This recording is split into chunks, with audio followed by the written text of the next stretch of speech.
Hi guys, ArchieLuxury channel. And today I want to talk about wristwatches. I want to talk about collecting watches and going back. That's right, going back. What do I mean by this? Well, we all know wristwatches, it's always a progression. Generally speaking, we start off with a watch. We have a Casio, a Seiko, an Orient. Then we quest for more.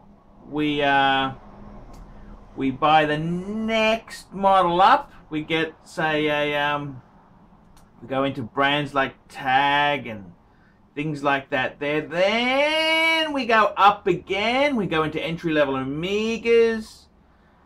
And then we go into the brand that is the king of all kings, Rolex. And just before I continue, like, subscribe, tell your friends about my channel. And don't forget, guys, I've got special videos for my Patreon sponsors. Patreon sponsors send a couple bucks a month to me, and they get some secret videos as well. So, I gotta tell you, also, guys, paid reviews. I depend on paid reviews to keep me full-time on YouTube. So let's have a talk about this. This is going back. And, you know, I've someone who didn't inherit money. I didn't win the lotto. I've had to work and struggle for my collection there. And in my case, I started off as a kid. I got my dad's discarded, it was a generic Swiss brand, just a shitter, a Technos. I then got his Seiko 5. And then I progressed to a Seiko Quartz. Then, actually, believe it or not, I also, actually just before the Seiko Quartz, I had a Citizen, which had quartz watch, which had all these functions, gold-plated piece. And then I had the Seiko Quartz. Then I wanted the Omega. It was an Omega Seamaster on a rubber strap.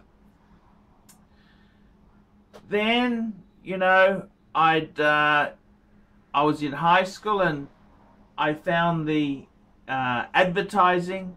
I wanted a Rolex. And I didn't have a lot of money. Rolexes were expensive. I didn't have a lot of money to buy this piece. So, you know, I was in business. I said to a jeweler friend, get me the cheapest men's Rolex. And it was all left to fate. I didn't pick it. It turned out to be a Plastic Explorer 1. But I didn't pick it. I didn't have much to do with it at all. And then, you know, so your progression as a collector, it's many steps. We normally just don't get a Rolex. You go through steps and levels of watches, and you know, I mean, the whole thing about horology is it's this learning curve.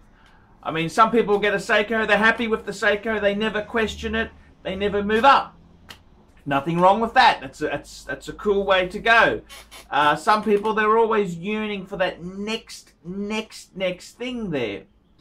And the question I have is, once you've gone to a certain level, can you go back? Can you go back? And that's a really interesting question. Can you go back?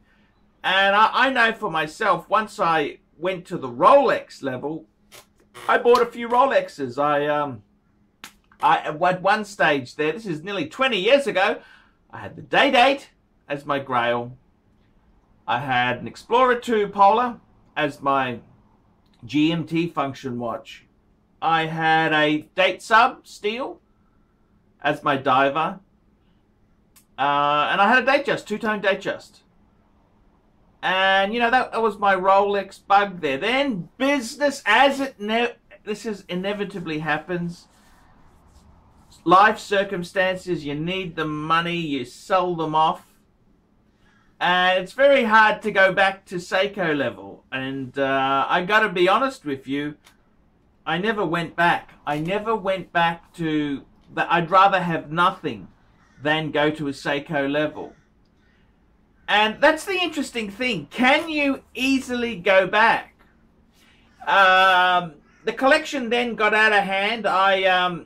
Many years later, I had the Archie 5, two Patek Philippe's. I had an annual calendar, and I had a Calatrava. I had a Royal Oak.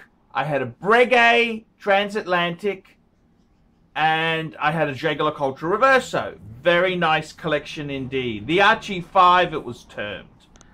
And then I kind of moved on from Rolex and Omega. Because before that I had a Speedmaster Man on the Moon, which I sold to get the Breguet. You know, I'd kind of moved up. But then I discovered, you know, it was like going from a Mercedes-Benz to a Rolls-Royce or a Bentley. Yes, they're better.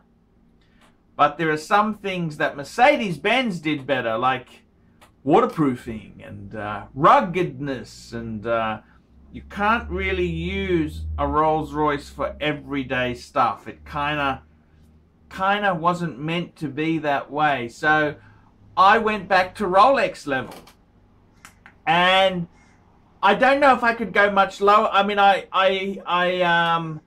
don't think I could go to, say, Seiko level. I mean, once you've gone to a certain level, can you go back? Can you go back?